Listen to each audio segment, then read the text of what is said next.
जी चलिए, हमारे साथ दिनेश वार्ष्णेय साहब जुड़ रहे हैं, लेफ्ट नेता। वार्ष्णेय साहब, केरल की बात आप करना चाहेंगे, लेकिन बंगाल तो बहुत ही ज्यादा निराशाजनक है आपके लिए। किशोर जी, अभी बहुत आरंभिक ट्रेंड है। अरे आरंभिक, और सर तो माफ कीजिएगा, आरंभिक हो चाहे कुछ हो, जीरो तो जीरो होता है।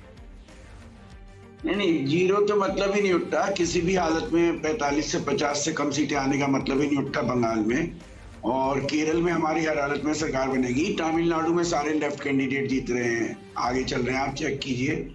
ये सिर्फ बंगाल ही बंगाल देख ही रहे हैं आप, बाकी भी देखिए। नहीं, बाकी देख रहे हैं साहब, बिल्कुल देख रहे हैं। आप बिल्कुल सही कह रहे हैं आप कि तमिलनाडु में डीएमके के साथ जो आपके कैंडिडेट्स हैं वो आगे चल रहे हैं। केरल में आपकी सरकार की वापसी हो रही है, वो इतिहास बन रहा है। जो पेंडुलम स्टेट था, जहां एक बार लेफ्ट और एक बार यूडीएफ रहता था कांग्रेस का, वो नहीं होने वाला है, वो भी दिख रहा है। तो वहां पर भी तो उतने ही शुरुआती रुझान है ना साहब, जितने तमिलनाडु और केरल में भी उतने ही शुरुआती हैं जितने बंगाल में।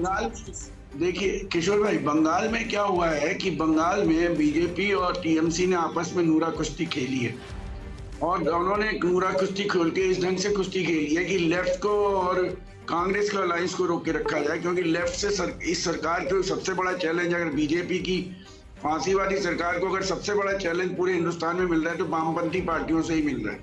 उसके मारे ये पूरे घबराए हुए हैं और इन्होंने पूरा ही बंगाल में खेल खेला। अंधाधुंध पैसा लगाया है, अंधाधुंध लोगों को वहां पे भेज के इन्होंने हरकतें की हैं।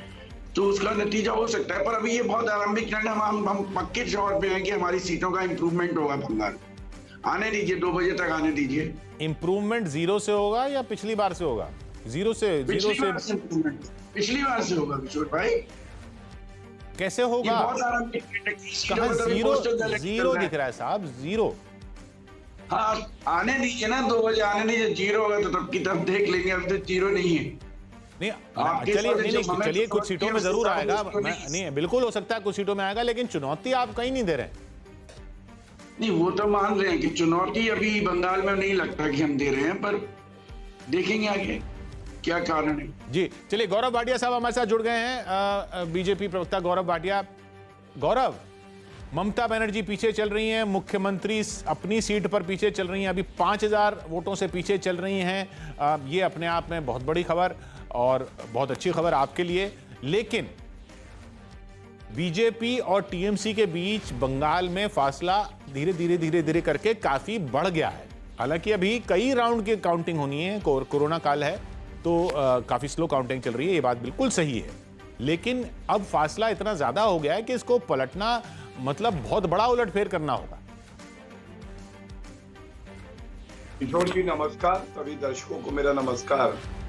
और क्योंकि पश्चिम बंगाल की आपने बात करी, तो जो रुझान अभी सामने आ रहे हैं किशोर जी, एक बात स्पष्ट हो गई है कि सबसे पहले जो भारतीय जनता पार्टी की विचारधारा थी कि हम पश्चिम बंगाल को विकास के रास्ते पे ले जाएंगे, डबल इंजन की सरकार होगी और पश्चिम बंगाल में जो तोलाबाजी होती है, जो भ्रष्टाचार था, सिंडिकेट था, सांप्रदायिक राजनीति थी, उसका अंत करेंगे।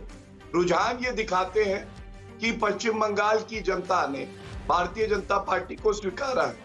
दूसरी बड़ी बात जो सामने आती है, नरेंद्र मोदी जी, अमित शाह जी, राष्ट्रीय अध्यक्ष जेपी नड्डा जी का जो नेतृत्व है, ये भारतीय जनता पार्टी में ही है और किसी भी पार्टी, चाहे टीएमसी क्यों ना हो, ये नहीं है। और तीसरी सबसे बड़ी बात है, जो संगठन वहां पे बनाया है मेहनत करके, हमने अपने कार्यकर्ता खोए हैं, उसके बावजूद हम लोग डटे रहे। और आज जब ये रुझान आ रहे हैं तो मन को बहुत सुकून मिल रहा है। आपने एक बात ये कही कि अभी काफी पीछे ये पलटा नहीं जाएगा। तो किशोर जी, आपका राजनीतिक अनुभव भी बहुत है और हमारा भी बहुत है। ये जो पहले के 1.5-2 घंटे होते हैं, इसके बाद बहुत सी चीजें पलट जाती हैं। अभी आप देखिएगा, दोपहर में और शाम को भी हम लोग साथ में बैठेंगे और कहा जाएगा टीएमसी की तरफ से कि पैरामिलिट्री फोर्सेस दोषी हैं, इलेक्शन कमीशन ऑफ इंडिया दोषी है। वो कहेंगे ईवीएम खराब थी, लेकिन सत्य एक ही है कि भारतीय जनता पार्टी की जो विचारधारा है, देश को एकजुट रखने की, टीएमसी के भ्रष्टाचार को खत्म करने की, वो जीत रही है और जो परिवारवादी सोच है वो हार रही है। खैर फिलहाल अभी तो फासला, हमारे साथ कमलिका दासगुप्ता, न्यूज़ 18 बांग्ला